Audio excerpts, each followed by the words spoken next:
Welcome to the Women Living Well After 50 podcast. I'm Sue Carrick and I'm passionate about inspiring, motivating, supporting and informing women over 50 to embrace this exciting time of life. Health and wellness in mind, body and spirit are the foundations for living well, but there is so much more to a life well lived. Each week, through conversations with my guests, I'll be presenting topics that will help us all to live well and enjoy life. So join me as we discover new ways to become women living well after 50. Are you ready to start living? What are you waiting for? Let's get started. Welcome to another episode of the Women Living Well After 50 podcast. I'm Sue Carrick and it's lovely to have you join me. Now, if you've been thinking that you're too old to start something new, or too old to do this, or too old to do that, my next guest is going to blow that theory out of the water. Dierdre Wolownick started running at 55 and has done numerous marathons, half marathons and other races. She's also been an orchestra conductor, an independent publisher, airline personnel, and a professor and writer all of her adult life. You can read all about that in her book, The Sharp End of Life. Inspired by her son, the world-famous rock climber Alex Honnold, who is also an Oscar winner in his documentary Free Solo, she became the oldest woman to climb El Capitan, Yosemite's 3,200-foot granite wall. A few years after that, she scaled it again to celebrate her 70th birthday on the summit. Now, Dierdre didn't start climbing until she was 59, and this year a documentary about her life will be released. You can see the trailer on YouTube at the moment, and it's called Climbing into Life. She's a dynamic woman and she has lots of inspiring stories to tell. So let's go and join the conversation, and hopefully you'll be inspired to live outside your comfort zone when you've listened to Dierdre's story. Welcome, Dierdre. It's lovely to have you join me for another episode of the Women Living Well After 50 podcast.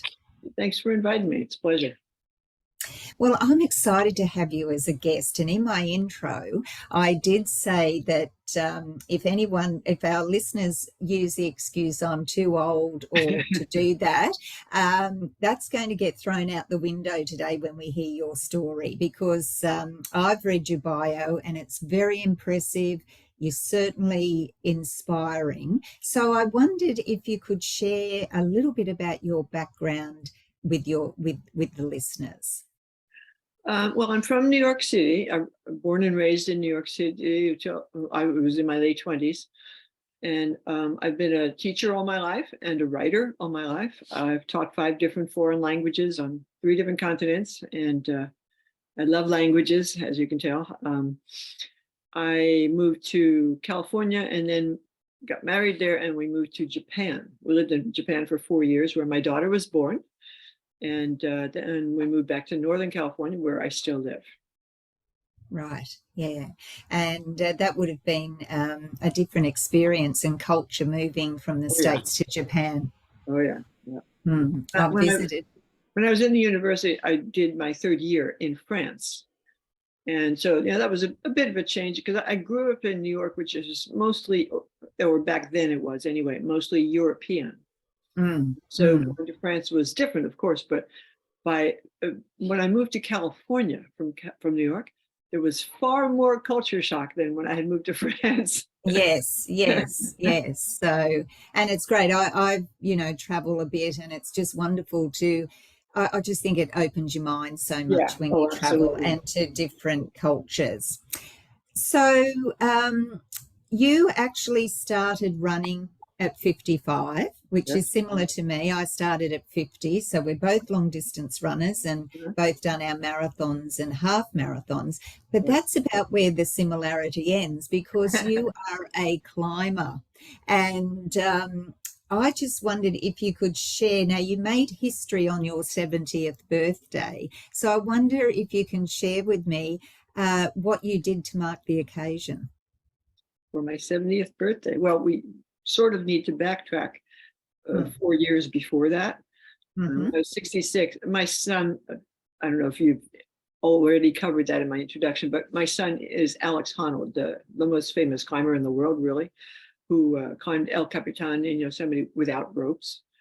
And that same year, just a few months after he did that, I asked him to lead me up El Cap too. And he surprised me by saying yes, because I didn't really think I was capable of doing that, because I started late, I'm old, I don't have a lot of upper body strength and stuff.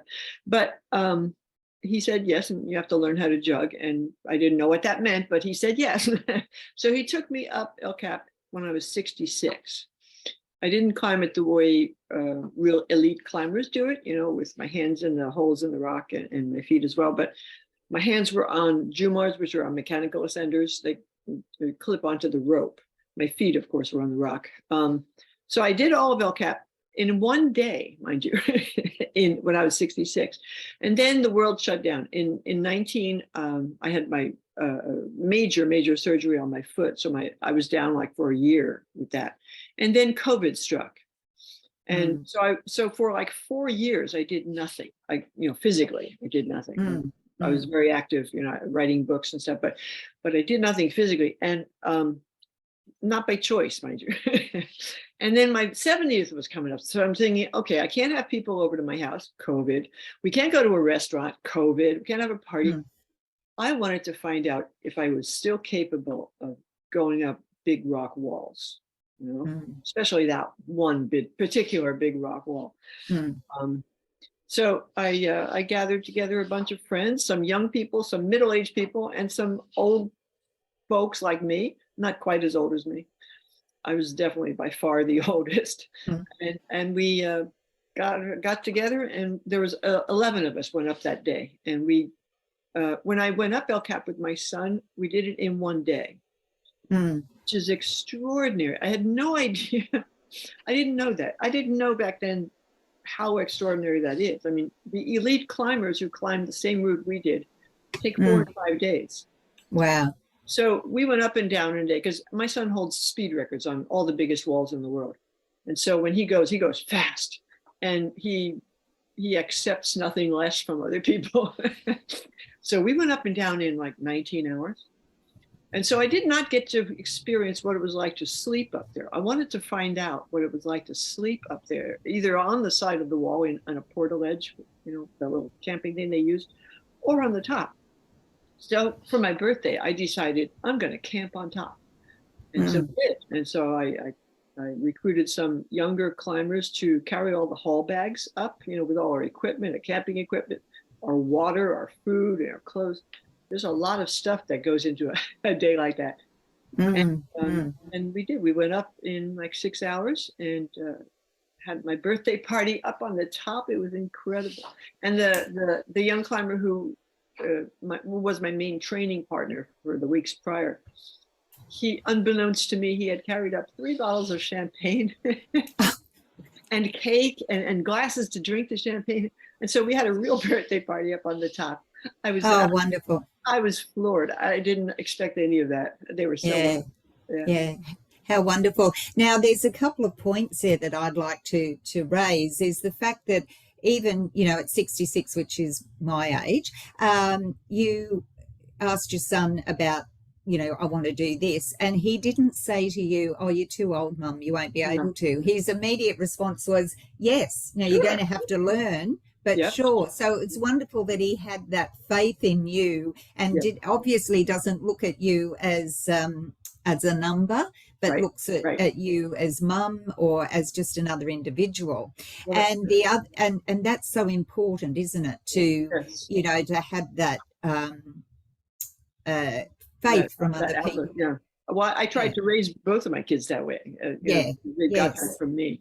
Yeah, that's great. And the other thing is that you were climbing with different age groups. And I think that's another thing that helps us with our aging as well. We don't want to be just defined to people in our own demographic. It's, and what a lovely experience that would have been with the champagne and cake on top of the cliff there. I'm not sure. Yeah, it's a little bit daunting. to think A about you little. climbing up that way, because I've watched videos of you climbing, and I've also watched the documentary that's coming out soon, which we'll talk about. And I look at it and I think, I'm not sure I can do that. But, Well, I think, I wasn't either. I have to add that. yes, yes. And I think what I'd like to know is, um, how did you overcome your fear? Because I think that's what stops Yeah. us from doing a lot of things, because Yes, we yes, don't think we can do it, or we're afraid. And of yes. course, rock climbing is not for the faint-hearted, really. No, it is not.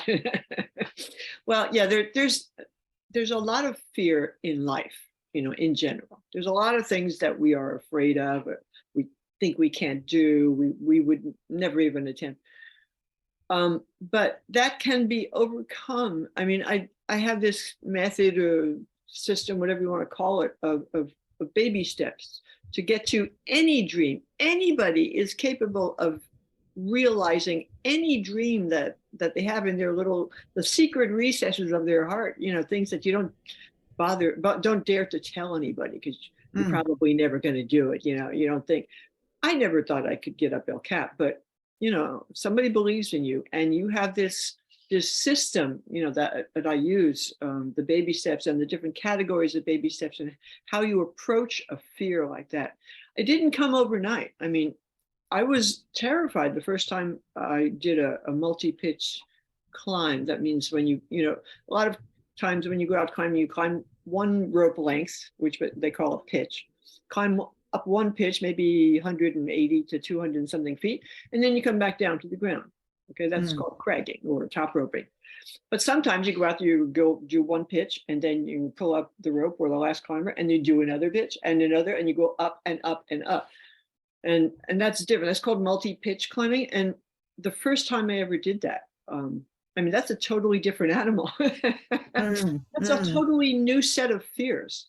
I mean, there's a lot of fear in any new venture. You want to start a business, you want to, learn to swim the channel, whatever dream lurks in your heart.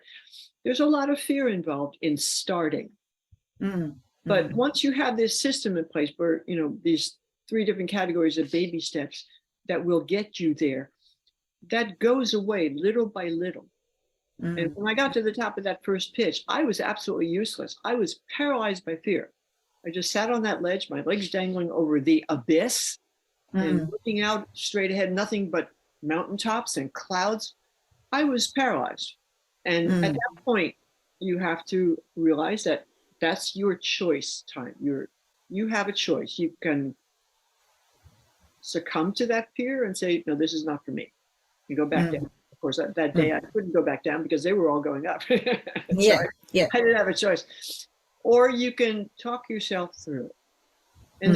And it's really important to understand the distinction between the 2 kinds of fear too, because this stops us, and it often doesn't need to.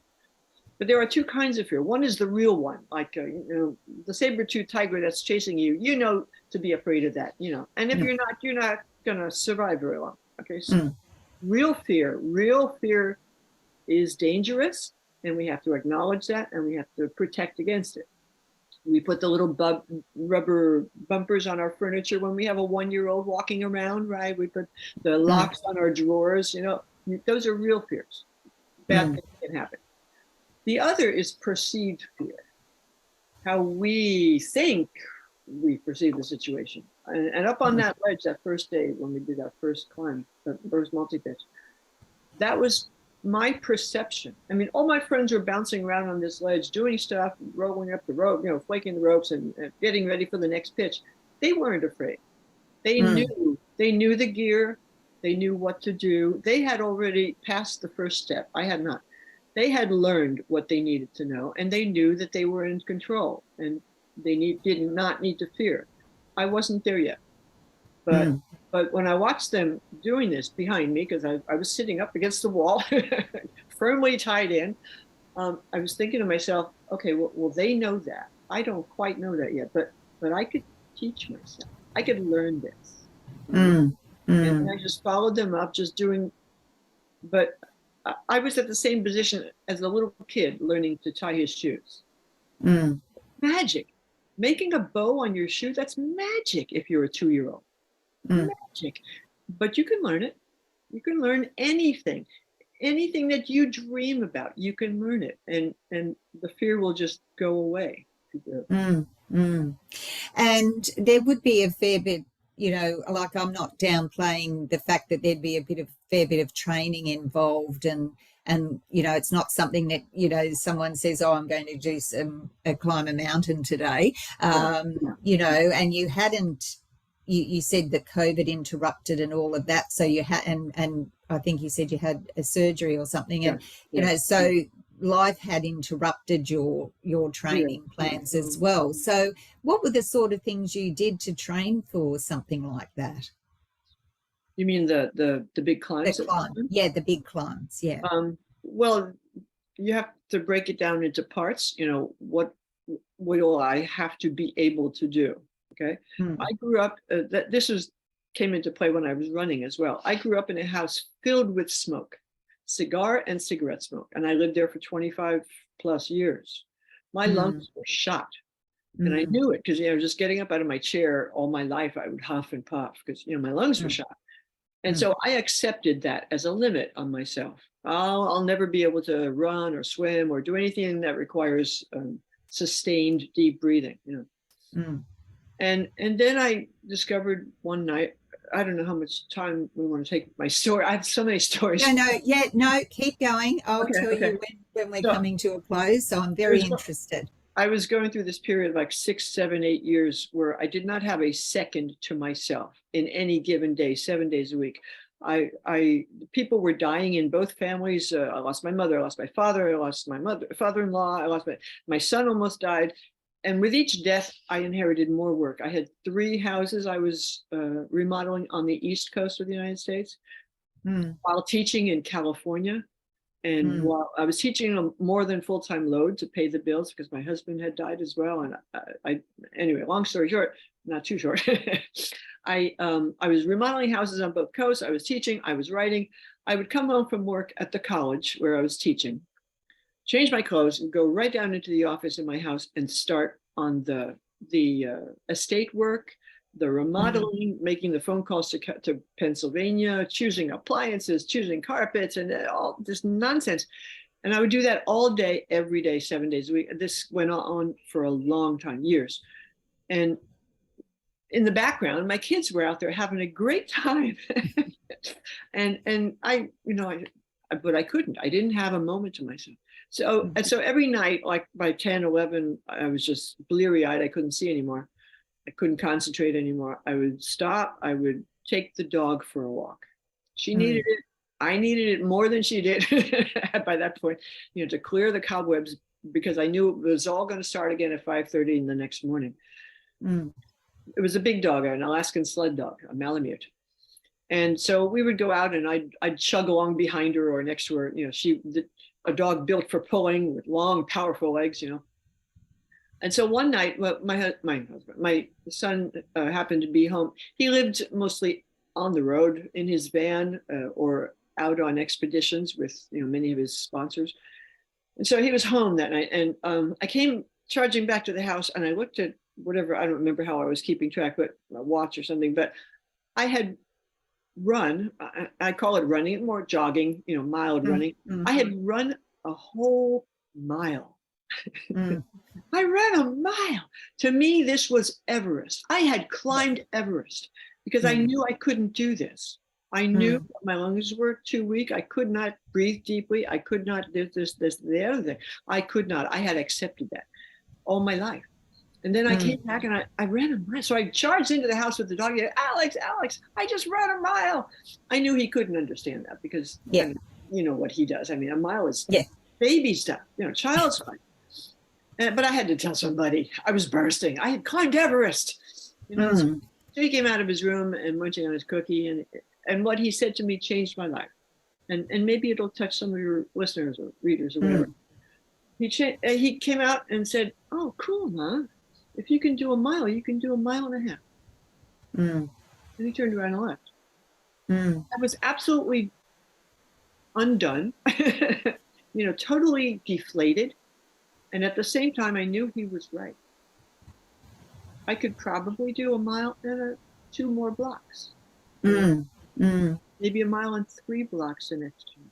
And mm, as miserable as I was that he had shot me down like that, I knew that was true. And that's his, what's the word I'm looking for?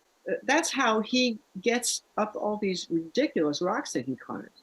And this is how he accomplishes these crazy things that he does. He has no limits on his endurance and his skill level.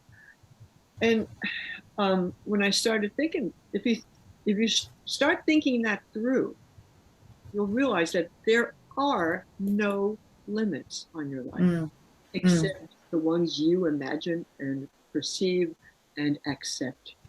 And if mm. you don't accept them, there are no limits. So I started going back.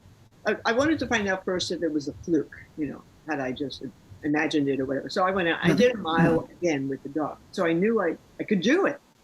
So once you knock down that wall, there are no more limits. So I started pushing my limits. I knew I couldn't really do this, but I was going to try it.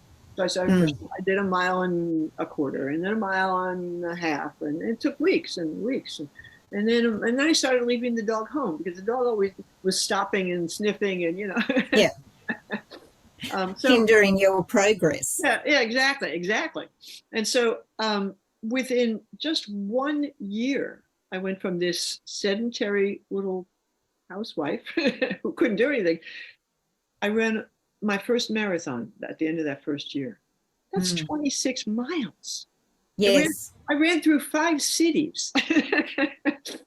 I couldn't believe it.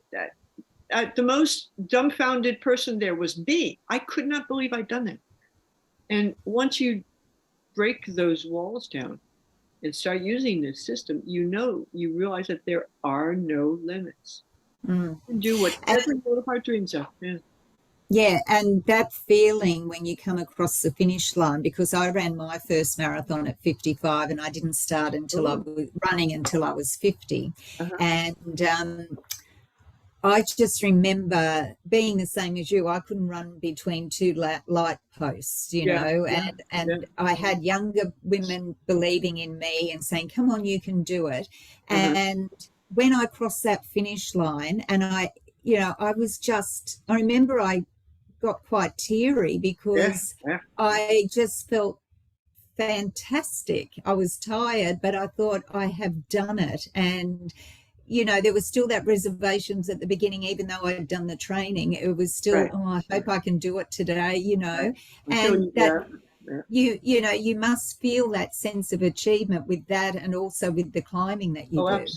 Absolutely. There's nothing like that, and you can't describe that to anybody. They have to live through it. No, it's euphoric, really.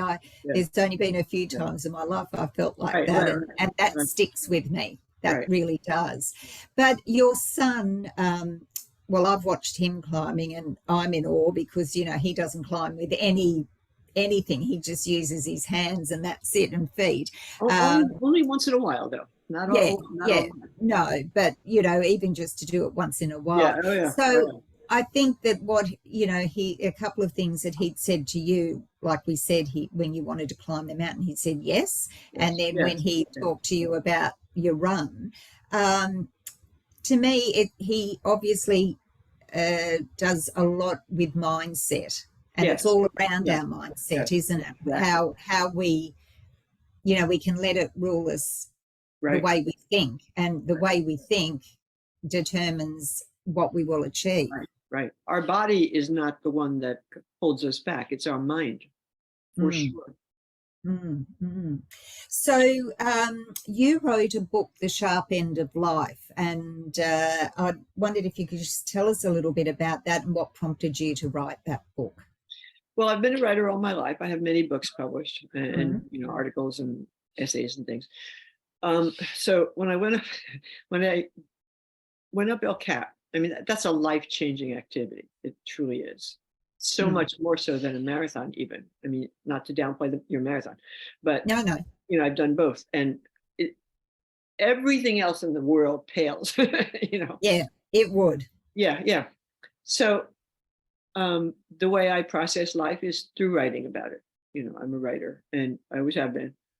And so I started writing about it, and then I continued, kept writing, more and more, and it started to make more and more sense. And that's the way I had to process what I had done, because I had, I live, I'm single now. My husband died. I divorced him, and then he died, and I've been alone since then. My kids don't live here anymore. My friends don't have a clue about what I do. So I realized nobody talked about this too, so I processed by writing about it. And the book covers, they call it a memoir. Mm.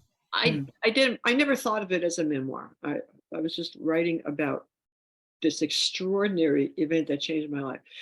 But it starts, when I'm little, and yeah, takes you on the journey as to how I got here.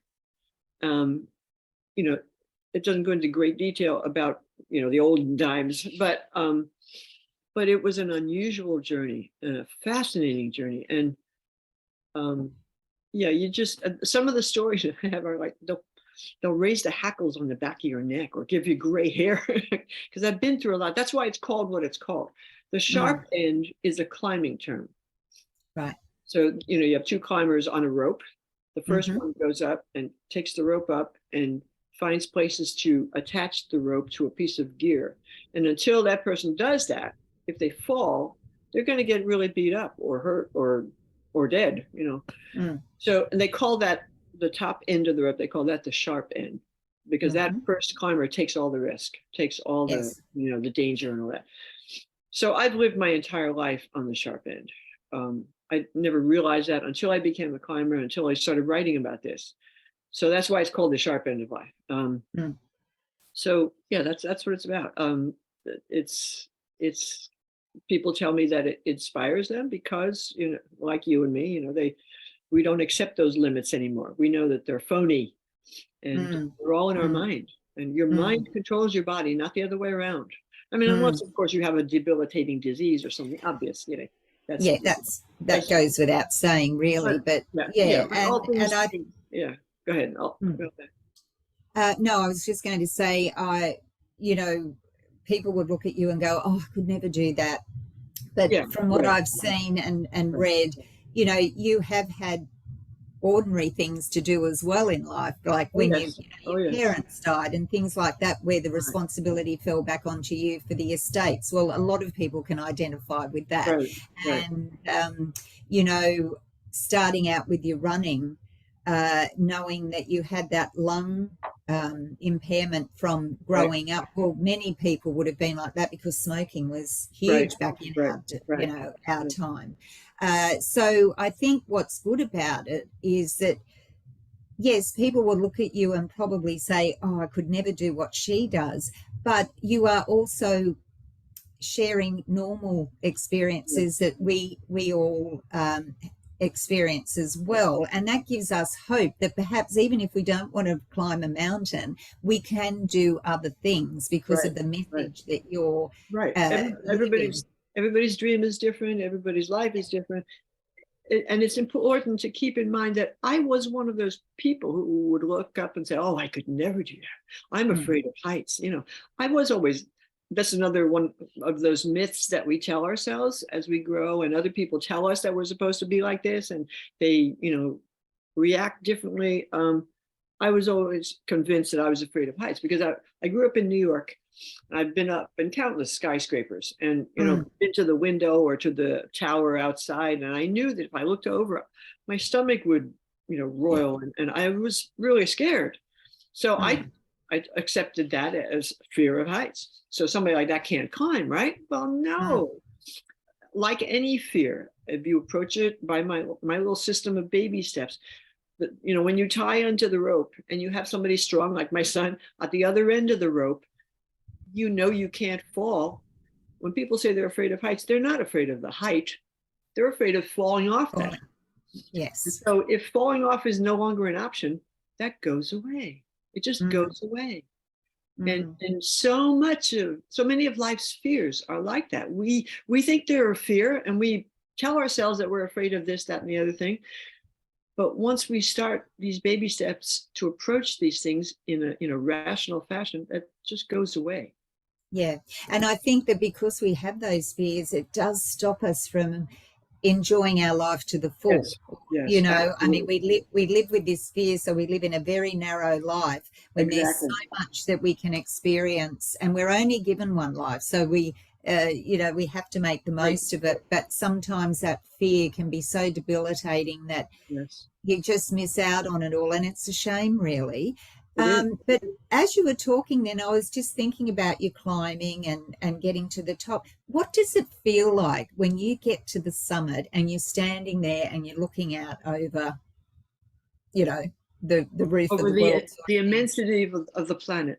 Yeah. What does it feel like? Well, that's hard to translate into words, really. Mm, It's totally exhilarating. I mean, it mm, is the most exhilarating thing. I mean, climbers get to go to the most gorgeous places on the planet. And the only mm, way to go there is to climb up there. And to be in those places is such a privilege, such a mm, privilege, an exhilaration, a privilege. And I mean, yes, you're tired. Yes, your feet hurt, your fingers hurt, you're bleeding, your shins bleeding, whatever. But none of that matters. None of that mm. matters, it No. at all. It's Mm. hard to put into words. I would imagine, though, that there'd be, as well as the exhilaration and everything, there'd be that sense of peace and calm Yes, because absolutely. you're certainly not in a city. You know, at the top of the world, and Yeah. you're looking around. So, and the silence would be so calming and wonderful as well. Now, I've watched the trailer of your upcoming documentary, which is called Climbing into Life. And I also watched your CNN interview with you and your son. Mhm. So I'll be putting all those links into the show notes because Okay. I would, you know, encourage everyone to have a look at that because that's inspiring just in itself. So tell me a bit about the documentary, why you decided to make it, and what message you want people to take away from it. Well, I didn't decide to make it. I was after I did my birthday climb. News about the birthday climb went around the world, and it Mm. played in all the languages you can imagine. Yeah. On television, on radio, everywhere. And a filmmaker in Philadelphia, the eastern coast of the United States, she saw it and was intrigued, and it's an independent filmmaker. And she contacted me. I don't remember how she found me, but she contacted me and she said that she'd like to make a documentary about my story. And Mm. we talked back and forth, and it just kind of moved ahead from there. Mm. Mm. Yes, it's wonderful. So hopefully people will be inspired, Yeah. not just, it's not so much about taking up the climbing, it's more about No, no, no. It's not what a we climb. can achieve. Right. It's not a climbing movie. I mean, my son has a book as well, but his book is a climbing book. Mm. You can't really understand it if you're not a climber. My No, story is not for climbers. My story no. is for parents, parents of exceptional children. I mean, it was such hard work raising Alex. It was Mm. crazy hard raising Alex. I don't know any, just my own acquaintance, I don't know any parents who could have done that and Mm. not shut him down and not Mm. ruined it for him. I don't know Mm. anybody because he was a really hard kid to raise.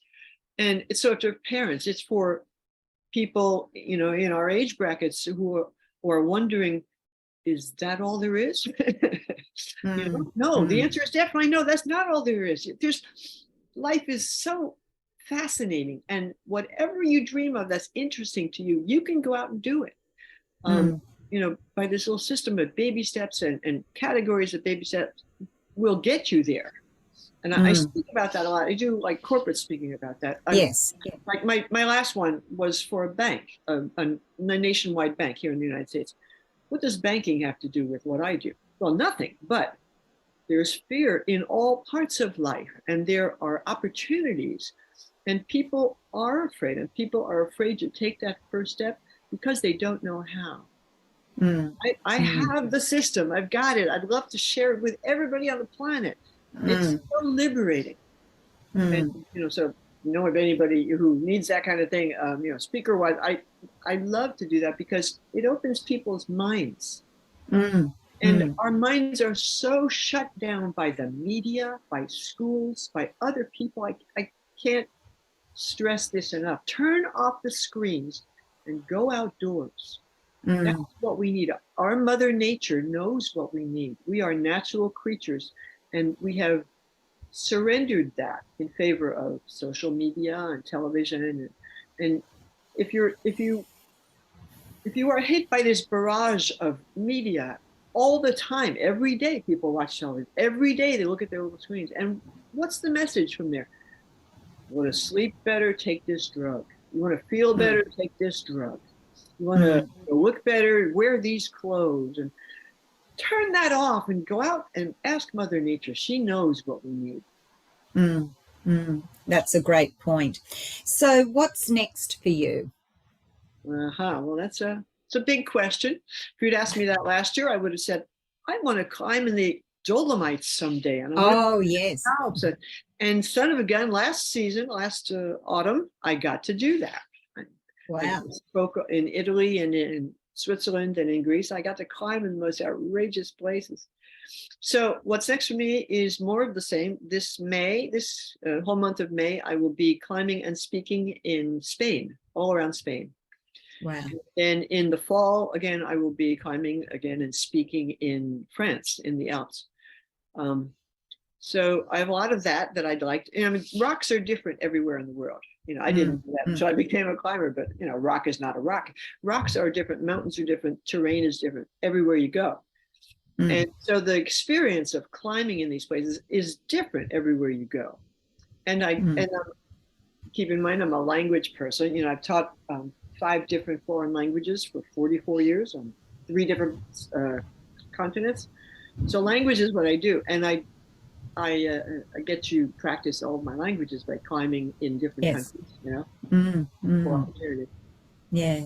Well, look, that sounds like a wonderful life. And I'm sure, like many people, you have your ups and downs, but Yeah. you are very driven and you obviously your baby steps idea works. And I just wondered, we're coming towards the end of the interview now, but what's one piece of advice you could give to listeners today who might be just still tied up with that fear? How can they get started to breaking that down?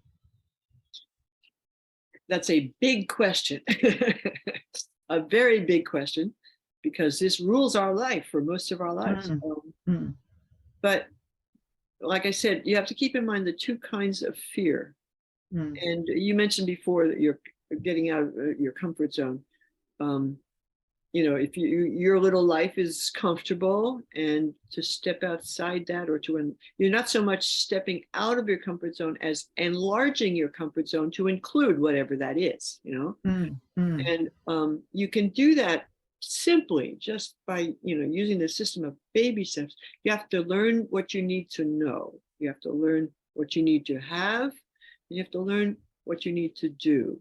Those 3 mm. levels of baby steps will get you to any dream that you harbor in your little mind, your heart, Yeah. all these things that we don't tell other people because we will probably never do it, But well, yes, you can. You can.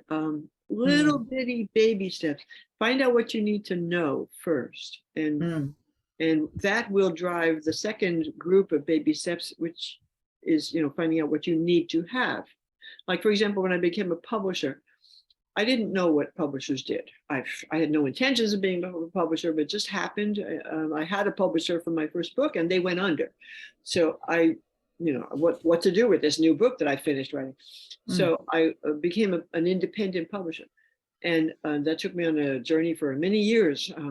It's been a lot of fun, but I didn't know what a publisher does. Do you know what a publisher Mm. does? Are they the Not same as really. the printer? I mean, I had no idea.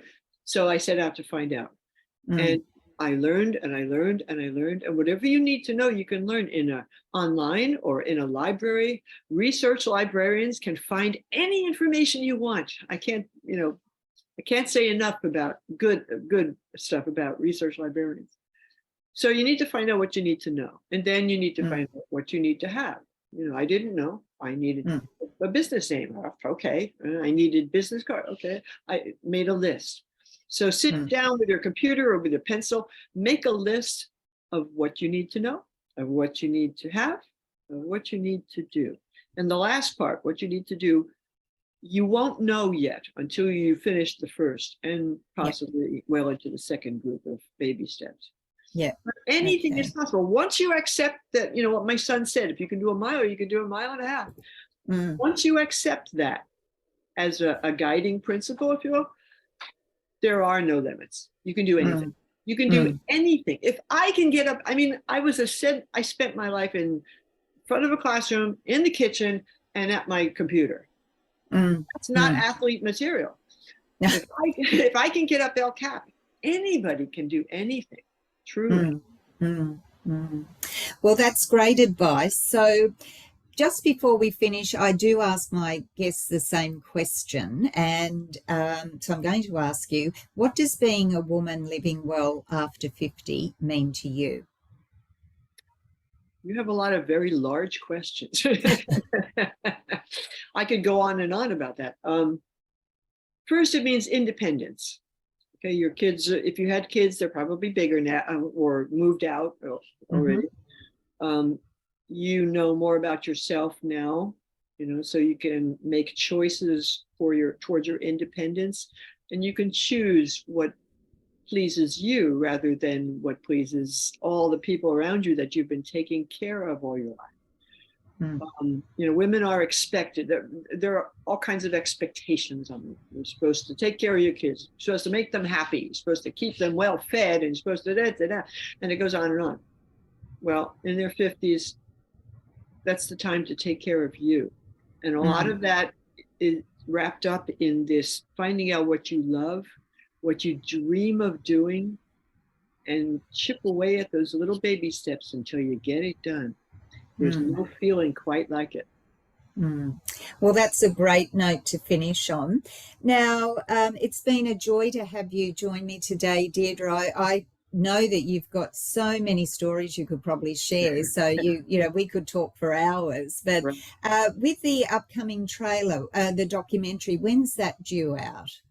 Well, the documentary is sort of scheduled to be finished by this fall. And then it goes to film festivals. Yes. And at the film festivals, then a company will pick it up to distribute. So we won't really know when it will be out in the public until that happens. Yeah. But in the meantime, listeners can certainly read your book and, as I said, watch the trailer and your interviews that you've had on CNN, because they are inspiring within themselves. So lots of inspiration coming from you, and it's been a delight to chat with you today. So thanks for making the time to join me. My pleasure. Thanks for inviting me.